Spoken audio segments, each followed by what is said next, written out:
Saludos, amigos y amigas de La Respuesta.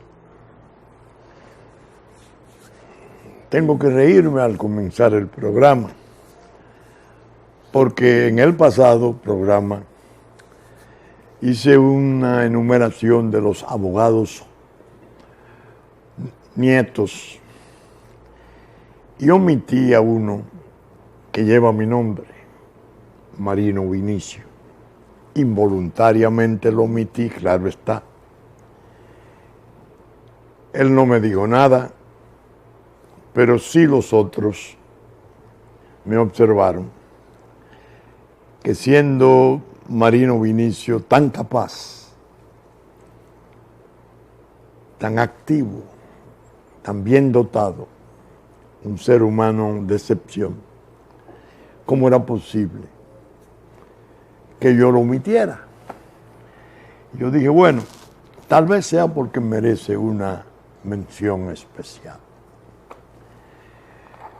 Cubro el error y pido excusa a él, que está orondo, gozoso con su hijo, Felipe Andrés, de apenas 2 meses, nieto de Juárez, bisnieto mío. A lo mejor se decide por estudiar Derecho o se decide por la política, porque yo explicaba en el programa pasado que era injusto el cargo de que resultaba odiosa esa línea hereditaria en la política. Y decía, no, es que los hijos, y pienso que los nietos, si lo hacen y tienen vocación, tienen sus méritos propios. Y al partido que funda el abuelo, ya el abuelo declinando y el abuelo terminando, ellos van ocupando los espacios en base a sus méritos. Y explicaba que eso mismo ocurre con la oficina profesional, que dicho sea de paso ahora, en el mes de agosto, vamos a celebrar su 116 aniversario, porque la fundara mi padre en el año de 1901. La prosiguiera mi hermano ya desaparecido Américo, y luego yo la proseguí, y después la han proseguido Juárez, Vinicio, fundamentalmente ellos, Pellegrini en menor grado, porque el ejercicio no le ha sido. Y Isabela María, que tiene su dedicación al negocio inmobiliario, y por encima de su servicio a la infancia, su sentido caritativo magnífico, su entusiasmo por trabajar en su instituto, un instituto que protege a niños desprotegidos. Pero bien, el día 6 de julio, esta semana, celebramos el 37 aniversario de la Fuerza Nacional Progresista. Esta es otra hija en el orden político, pero para hablar de ella voy a tratar de reservar un programa, porque aún el tiempo de un programa no alcanzaría para describir su trayectoria, lo que ha sido, lo que ha intentado ser, lo que sigue siendo. Fuimos, naturalmente, a cumplir el deber fundamental en el aniversario, una ofrenda floral al altar de la patria, ante la tumba sagrada de los padres fundadores de la República. Juan Pablo Duarte, el ideal, el sueño, el supremo fundador. Sánchez y Mella, con sus méritos infinitos que todos conocemos. Así pues que la semana estuvo para nosotros muy cargada del entusiasmo y del interés de hacer la celebración precisamente en ese lugar, porque los momentos son apremiantes, imperativos. En esta misma semana me hacían muestras algunos manejadores de redes del partido de cómo está desbridada la migración entre nosotros. Centenares de motores con 3 y 4 ocupantes pasajeros de haitianos ilegales, pasando por la frontera como si estuviesen paseando plácidamente en el malecón de la George Washington. Y llegó uno que me preocupó sobremanera, y quien me lo mostró se sorprendió que a mí me preocupara tanto. Y yo aproveché para darle una pequeña lección. Una joven mujer defecando en plena calle. Y yo le dije, esos no son signos nimios de la tragedia. Eso te indica mucho.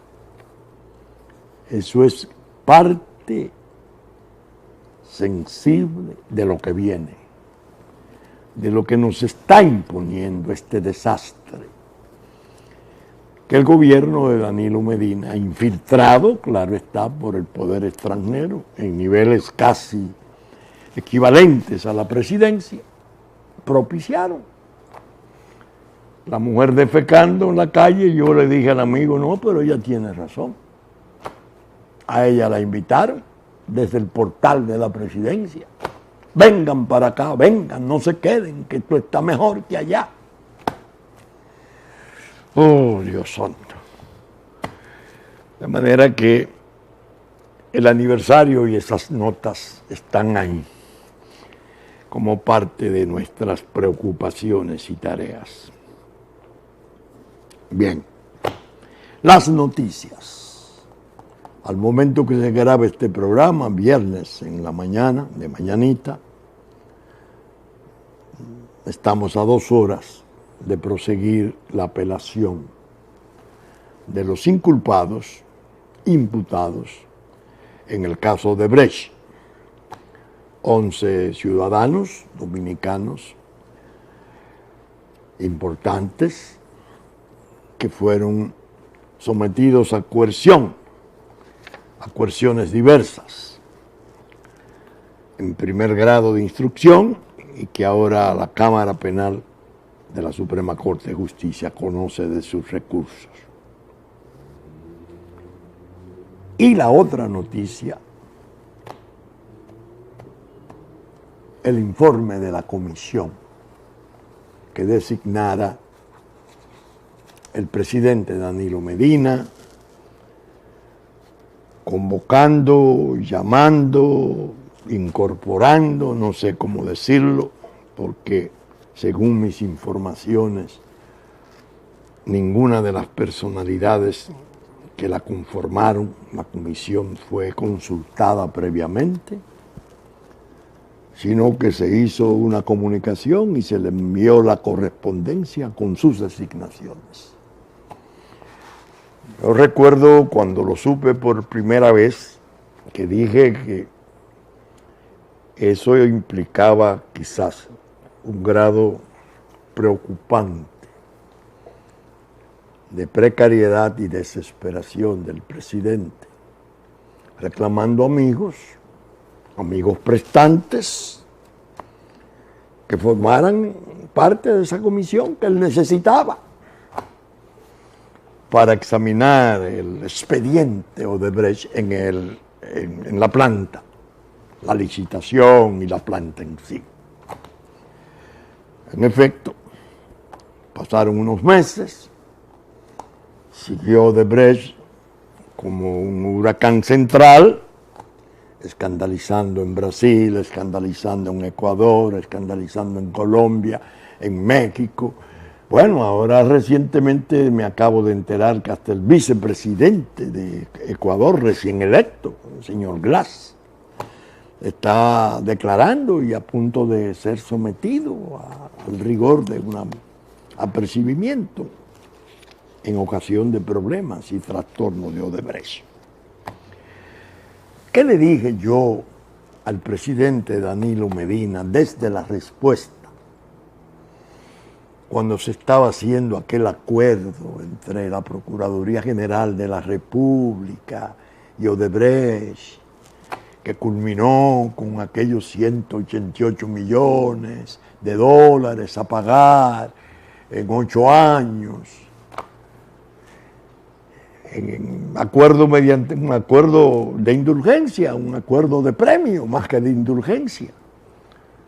Se le daba el descargo total a Odebrecht en lo penal, en lo civil, e incluso la habilitaba para proseguir la terminación de la obra, y sin sentir ninguna prohibición o restricción sobre otras obras, según determinaría la ley de compra y contrataciones, dadas las irregularidades de la licitación que se han tenido por cierta, hasta que la comisión hace un informe de 285 páginas, 16 páginas de un informe, de un resumen ejecutivo, y dice no tener pruebas de irregularidades.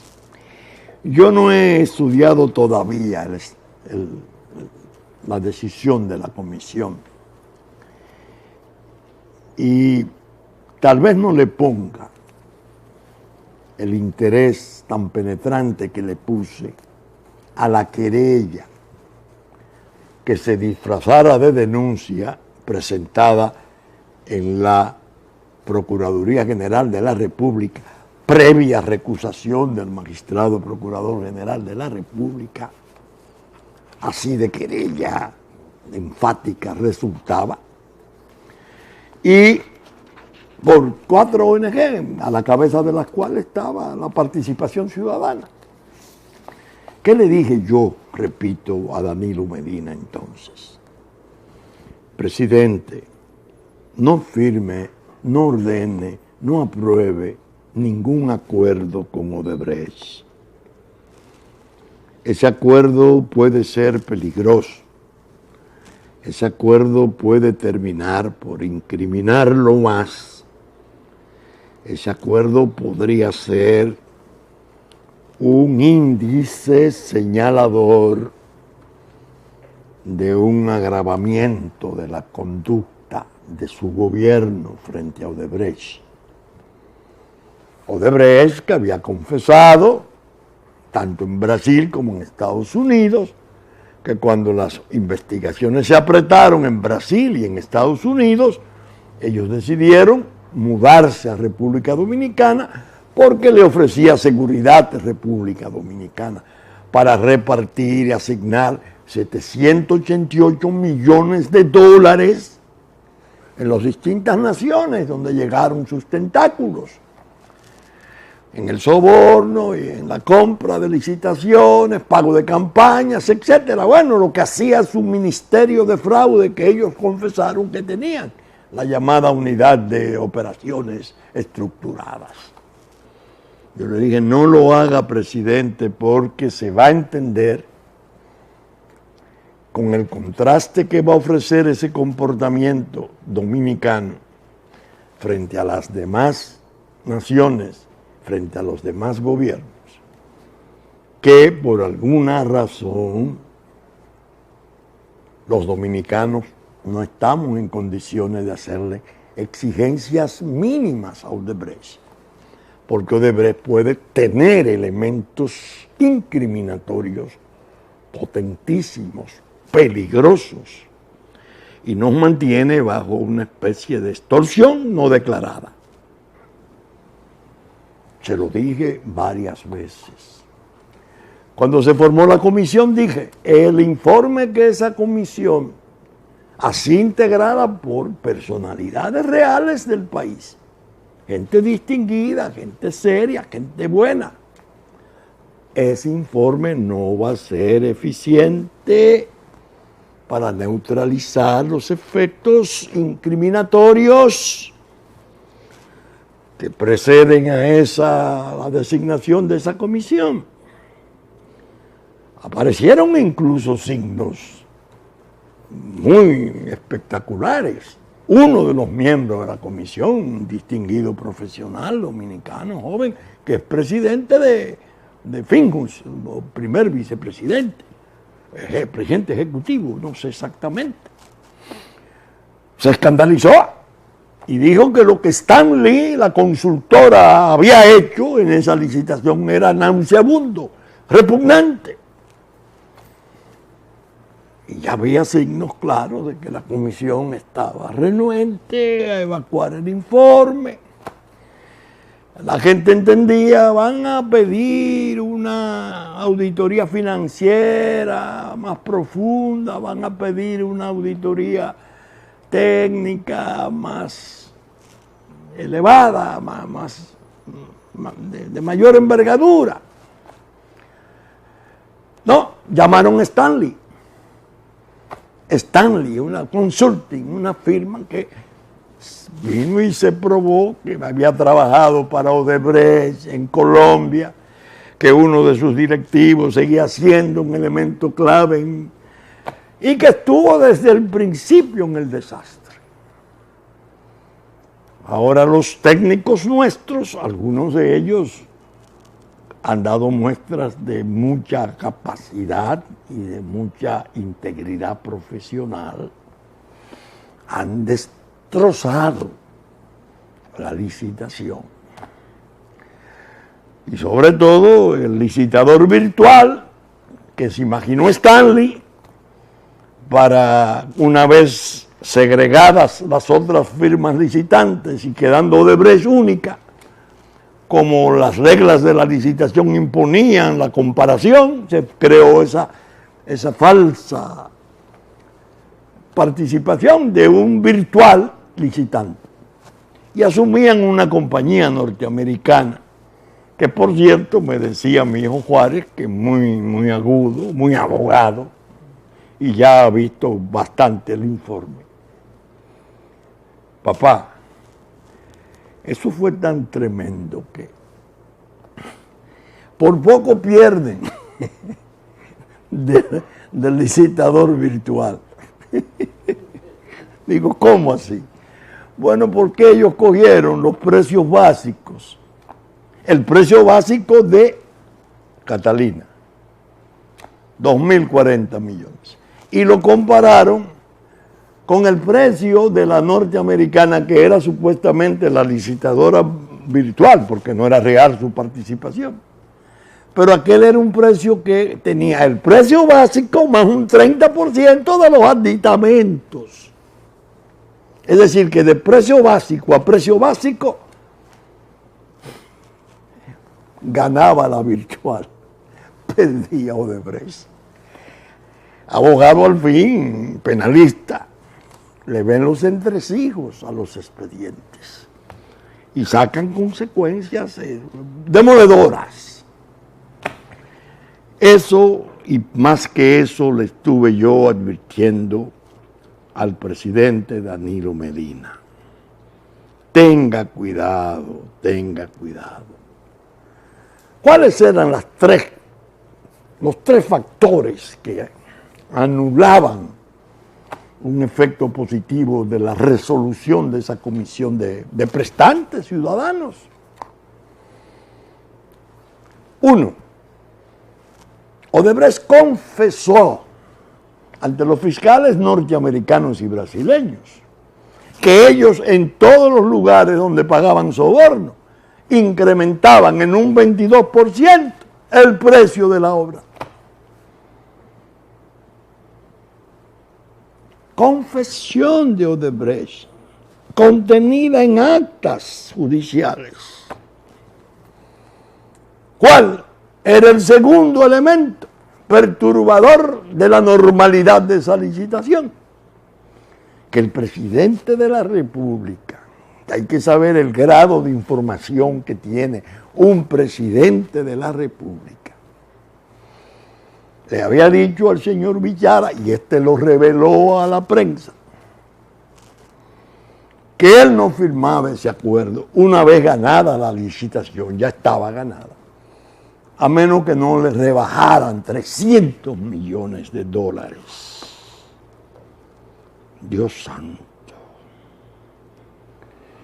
Que al día siguiente se armó la discusión, bajaron los 300 millones a 100 millones, pero se le dio la concesión de no pago de impuestos como una manera de transar a alguien que supuestamente había ganado una licitación.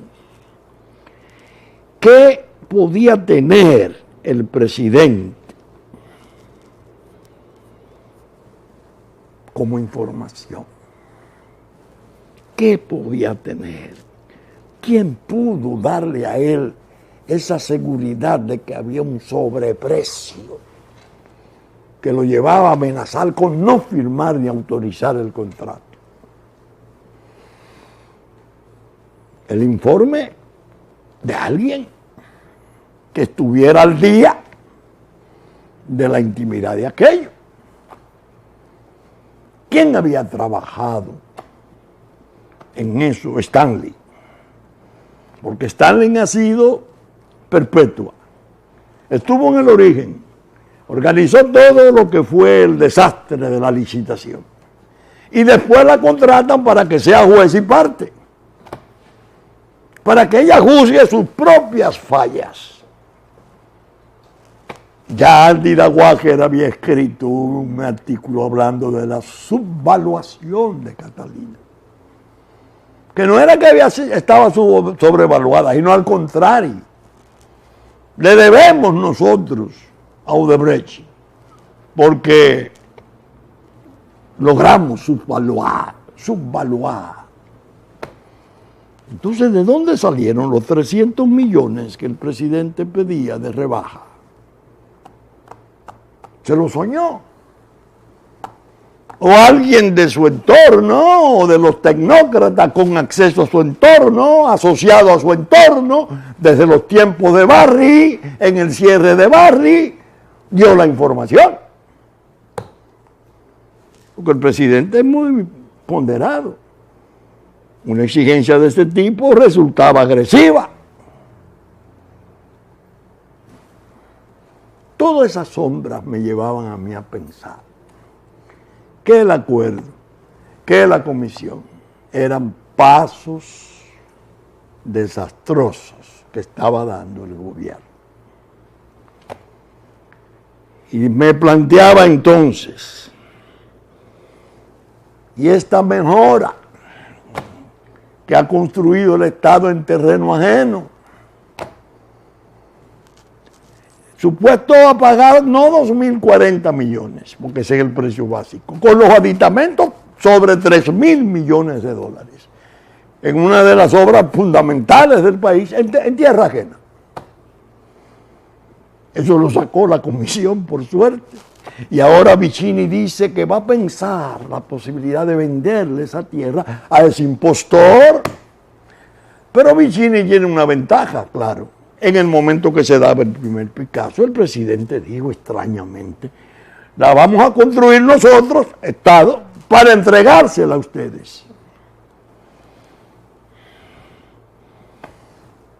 A esas sombras y a esas inseguridades y a toda esa turbidez, yo le agregué siempre, imagínense ustedes que aparezca en uno de esos diarios potentísimos Estados Unidos, bien sea el New York Times, Washington Post, el Wall Street Journal, un informe detallado del desastre de Catalina y Odebrecht.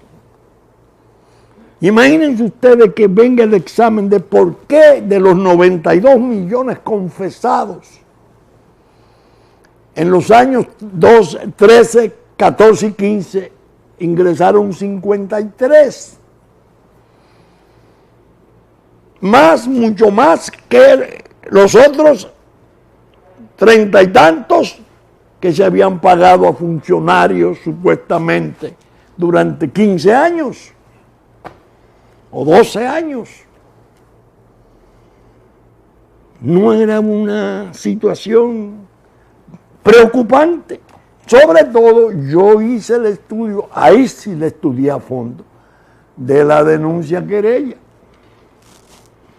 Y no dejo de decir, no dejo de repetir, que es una denuncia potente, impecable en la forma de su redacción, vigorosa, extremadamente delicada en todos sus planteamientos, que me imagino han hecho el esfuerzo muchos de los del entorno del presidente para que éste no llegare a leerla. Porque conforme a esa denuncia querella, no querella denuncia querella, quien está más imputado sobre Catalina es el presidente de la República. Y ahí lucen las pruebas propuestas más consistentes, más fuertes, más netas, que las propias pruebas que se están exhibiendo en las imputaciones al resto de funcionarios por las actuaciones del año 2 al año 12. Que parece que la Procuraduría va a tener dificultades en articular pruebas fuertes, pruebas que pudieran sustentar la acusación en un juicio de fondo. Esta que no se ha comenzado a investigar y que evidentemente no puede neutralizar el informe de la comisión que fue entregado al procurador, porque yo tengo que leerlo porque me dicen en el resumen ejecutivo de 16 páginas hay solo una parte de las cosas, pero en el informe de 285 páginas el que lo lee entiende que la comisión estaba embarazada, en un trance difícil. Yo he llegado a pensar, y esto no lo veo como exceso, lo digo honestamente, que la solicitud de renuncia que hicieran los intelectuales,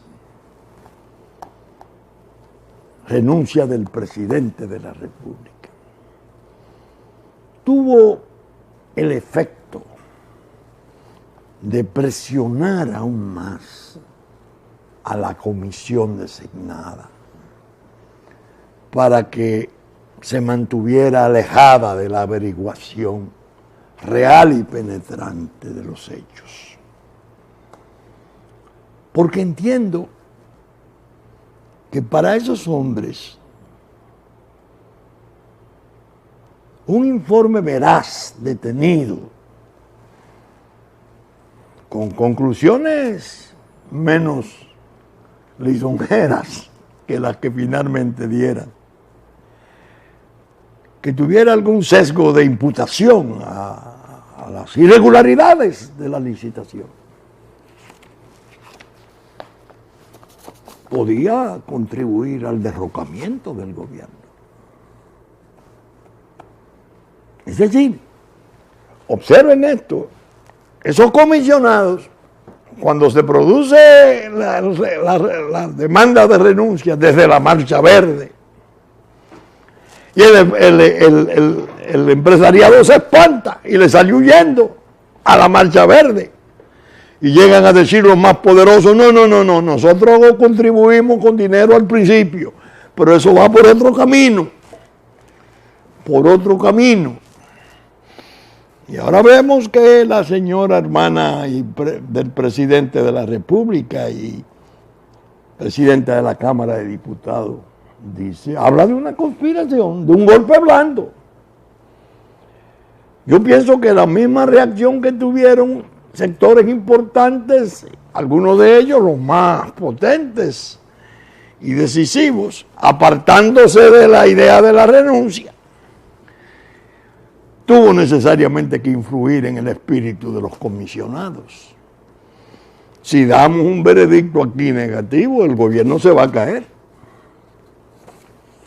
Es decir, es una resolución tomada, pienso, en medio de una muestra de estado de necesidad. de fuerza mayor. ¿Qué vamos a hacer? Concluimos con esto. Pero lo que puede sobrevenir es muy serio. Y tampoco resultaba la asistencia técnica y el laborantismo de Andy Dauer, que es omnipresente, ¿no? Es un tecnócrata que era el asesor de Hipólito, que después el asesor de Miguel, que después pregunta a uno, ¿y dónde está ahora? No, ya está asesorando a Danilo, y es hombre de Montalvo. Oiga, me iba a revisar los contratos eléctricos, y ya se avanzó un dinero importante, oiga, y ayudó a resolver Barry al final, y estudió, como expliqué, la propuesta financiera desde el principio de Odebrecht. Y ahora aparece el informe de que se le pagaron $750,000 a su fundación. Óigame, señor, 35 millones de pesos para certificar la idoneidad, la licitud y corrección de esa propuesta financiera de Odebrecht. Viéndolo bien, debió ser el primero investigado en investigarse. Bueno, usted fue el dominicano que estaba ahí con Stanley y usted le pagaron para usted evaluar eso y usted aprobó eso y recomendó eso. Oh, Dios. Pero voy ahora a distender un poco el programa. Cuando yo era joven, leí, siempre lo hice con mucho interés, todo cuanto pude leer de un pensador formidable argentino, José Ingenieros. Especialmente me impactó mucho su obra, La simulación en la lucha por la vida. Así creo que era el título, hace muchos años, la leí hace quizás 40 años. En estos días me encuentro con otro argentino, Bernardo Estamatea, un escritor parece que muy reconocido, según pude explorar en internet, de obras diversas y de mucha acreditación, que en el diario La Nación escribió La hipocresía, un artículo. Lo leí y lo encontré tan estupendo que me recordaba las genialidades de Ingenieros, de José Ingenieros. Y lo quiero leer hoy, pero no para ofender, no para dañar, no, sino para enseñar al público de la respuesta que no solo es la envidia, el sentimiento negativo, peor, que ha dañado tanto al país, sino que la hipocresía tiene un papel terrible, ya no solo en las áreas públicas, sino en las propias áreas de la vida, sector privado en general. Vamos a oírlo. Dije que voy a distender el programa un poco. A veces no nos agrada algo que vemos en nosotros y lo rechazamos, pensando que si el otro descubre ese aspecto nuestro que no nos gusta, también nos rechazará. Entonces construimos una imagen distinta para tapar eso que rechazamos de nosotros mismos. Esta es una de las lógicas de la hipocresía. El hipócrita construye un yo social que está divorciado de su yo privado.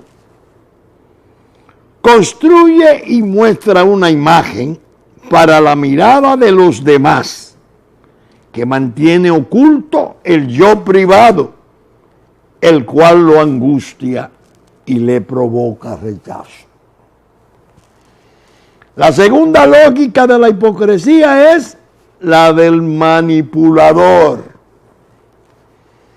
Aquí el rasgo psicopático hace que la persona elabore una imagen, no para cubrir una característica que rechaza en su interior, sino para simular, seducir y manipular a través del personaje construido. Por ejemplo, construye una imagen de confianza o de afecto con la intencionalidad de manipular. Esta es la lógica del hipócrita con rasgos psicopáticos. La tercera lógica de la hipocresía es la del narcisista. Este construye una imagen de grandiosidad, la exagera y la exhibe con el fin de ser observado, de seducir y de ser aplaudido. En el fondo, lo que oculta no es tanto un aspecto que rechaza, sino un yo endeble, débil e inseguro. Por ello, la exageración o la sobrecompensación de una imagen de grandiosidad. A nadie le molesta tener contradicciones, pues todos tenemos áreas débiles y fuertes. Lo que genera rechazo y molestia es transmitir una imagen de perfección. Todos venimos fallados de fábrica. Todos tenemos un Caín y un Abel adentro. El problema surge cuando lo negamos, lo tapamos y lo proyectamos en los demás.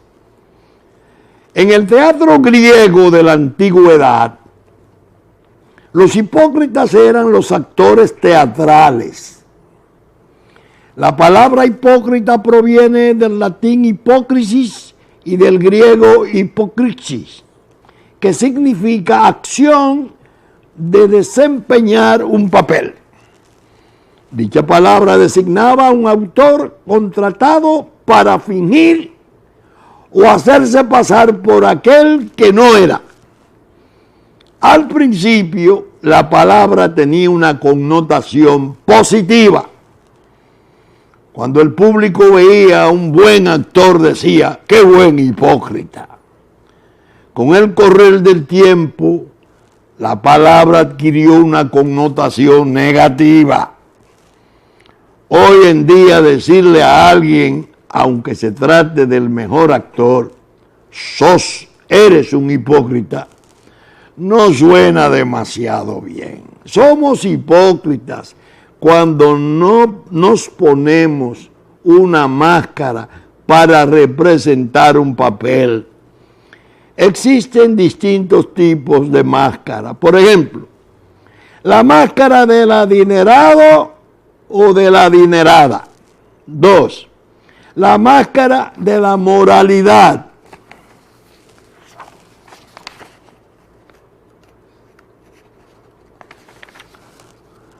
Hay tantas. 3. La máscara del buen papá o de la buena mamá. Hay tantas máscaras como personas existen. Pero básicamente podemos hablar de dos tipos de hipocresía. El que simula y el que disimula. Aquí está José Ingenieros Redivivo. El que simula necesita mostrar algo que no tiene. Entonces se coloca una máscara para impactar y hacer creer que tiene algo de lo que carece. El que disimula, en cambio, está ocultando algo que tiene, pero no quiere que el otro descubra. ¿Qué sucede cuando usamos una máscara? Por lo general, en un primer momento causa risa o burla. Eso nos ocurre cuando simulamos ser lo que no somos. Imagínate que la máscara tuviera un pegamento que no te permitiera quitársela. Tendría que levantarte y acostarte con la máscara hasta que llegara el momento en el que ésta te produce angustia, por lo que necesitarías de otra máscara para tapar esa. Algunos poseen una gran colección de máscaras para simular que son los mejores en todo. En el hipócrita conviven dos yo. El yo verdadero, aquel que somos cuando nadie nos ve, y el yo social, que se construye para tapar al verdadero. Cuando uno muestra una imagen distinta de su verdadero yo, por lo que se requiere de energía para mantener una imagen falsa que difiere del yo real. Cuando hablamos de hipocresía, nos referimos al miedo al rechazo. Tengo miedo que veas quién soy, porque si ves lo que soy, eso que intento tapar, me vas a rechazar, piensa el hipócrita. Detrás de él hay una persona con miedo al rechazo, que lo conduce a ensayar determinados papeles o a disimular ciertas cosas que si salieran a la luz revelarían su intimidad. Adán y Eva fueron los primeros en usar máscara. Cuenta el relato bíblico que se taparon con hojas de higuera porque se sintieron desnudos. Esta es una buena metáfora. Cuando uno se siente desnudo afectiva o interiormente, va a taparse de forma ridícula con hojas de higuera para simular o disimular. Khalil Gibran escribió que había una vez un hombre que había hecho 7 máscaras y las usaba permanentemente. Un día entraron ladrones a su casa y se las robaron. El hombre, desesperado, comenzó a seguir a los ladrones al grito de: ladrones, ladrones, ladrones, devolvedme mis máscaras, no os las llevéis. Los ladrones corrían y corrían y el hombre los seguía por toda la ciudad. En un determinado momento, los delincuentes empezaron a trepar por un edificio y el hombre levantó su rostro para verlos. Por primera vez, los rayos del sol dieron en su cara y entonces, por primera vez, sintió el calor del sol. En ese momento, ese hombre que hacía unos instantes lloraba por sus máscaras, comenzó a gritar: ladrones, benditos ladrones que me han robado mis máscaras.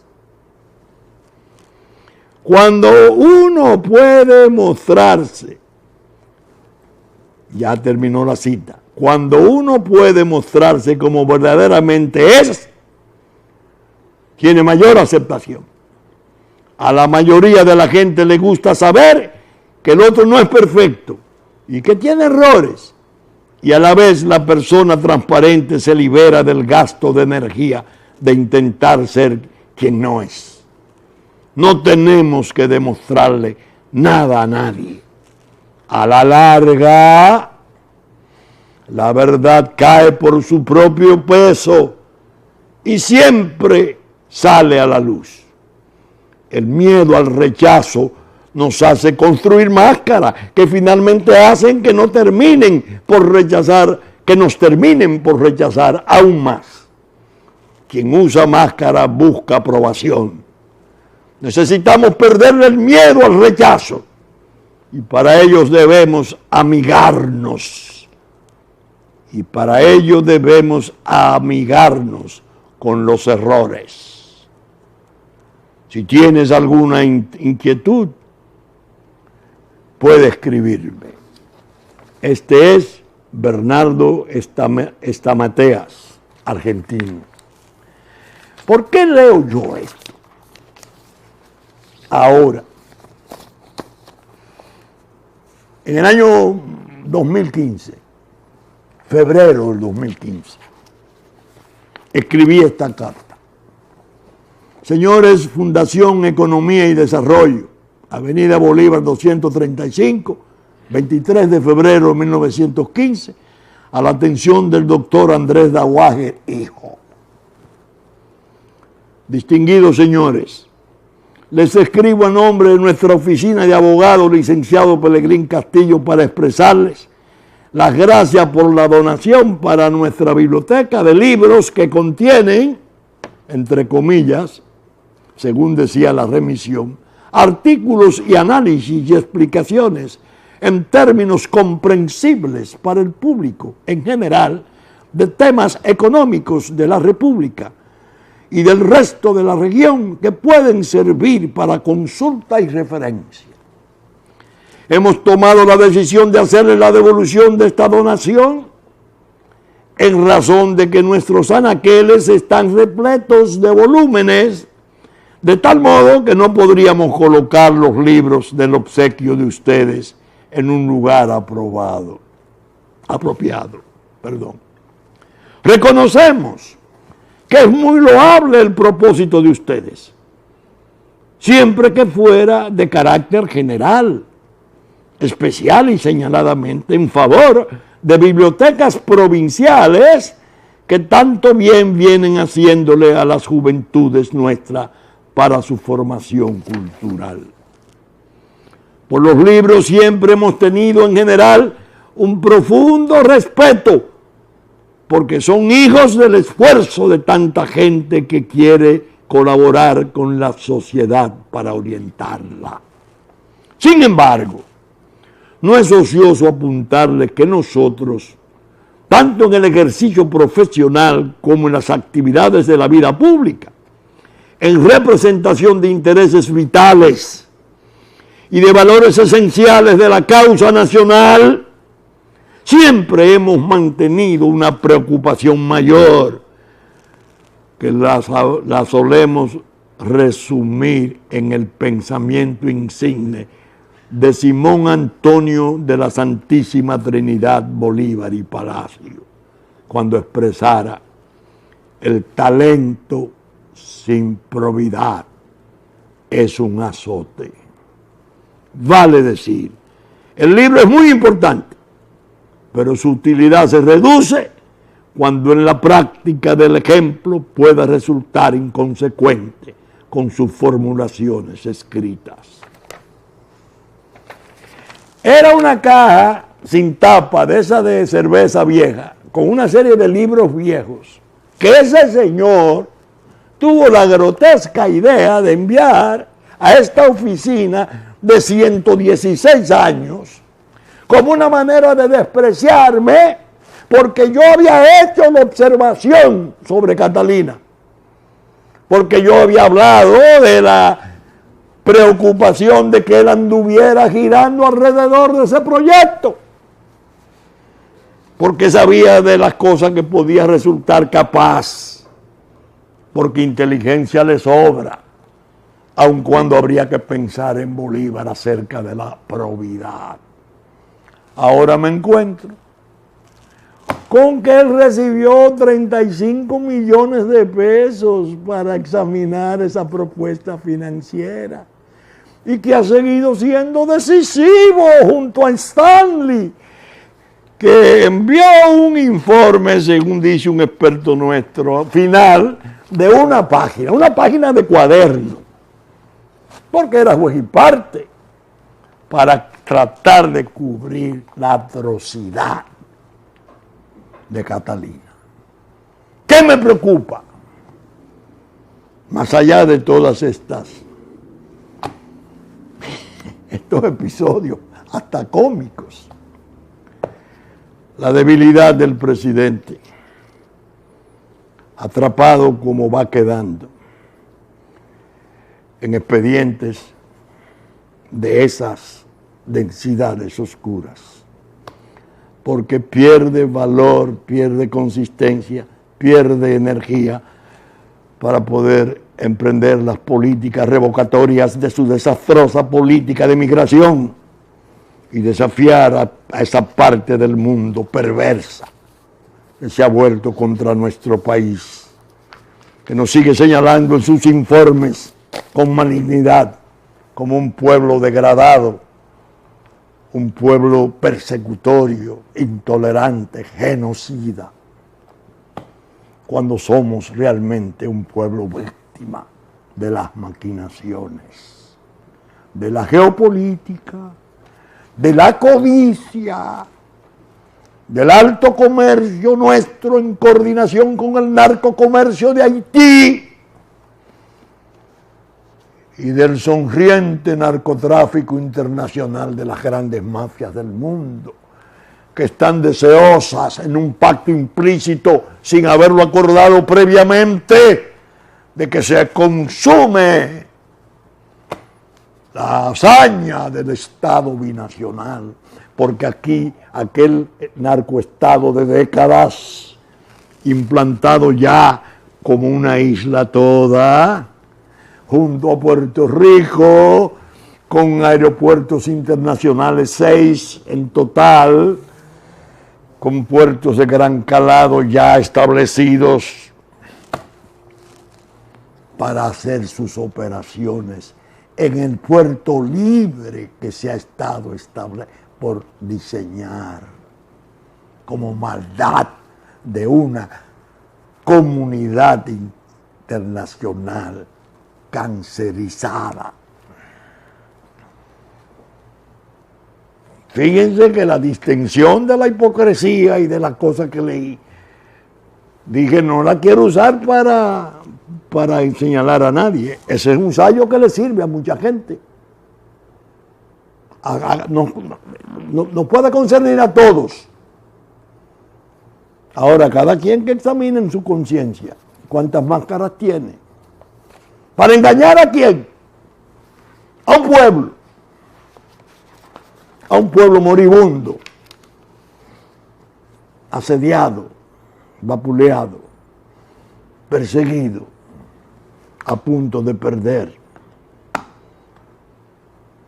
su independencia, su soberanía, su autodeterminación, la integridad de su territorio y desaparecer en una mezcla espantosa de sin razones. Bien, estamos, como ustedes bien saben, saliendo por Supercanal 33, 3 del cable en nuestra versión central, que ya nos anticipó sábado a las 6 de la mañana, Cinevisión, Canal 19, en Puerto Plata, Musavisión y TV3, TV Plata, de 10 a 12 del mediodía, de domingo, la versión central a las 11 de la mañana de domingo, que asimismo Teleimpacto, Canal 22 y 52 al mediodía de domingo y 9 de la noche, Telefuturo, después de la misa de San Antonio de Padua, Canal 23 a las 8 de la mañana de domingo, Telenor de San Francisco de Macorís, 12 del mediodía y 6 de la tarde de domingo, TNI, Canal 51, 7 de la noche de domingo, Diario Horizonte y Diario Digital Dominicano, que reproducen nuestros contenidos, la radiodifusión a cargo de Radio Real de la Vega y los canales amigos de Constanza, Sabaneta, Montecristi, Higüey y Romana, que reproducen en los tiempos pertinentes nuestro programa. Con la gracia de Dios esperamos estar con ustedes en la entrega de una nueva respuesta el próximo fin de semana. Muchas gracias y hasta entonces.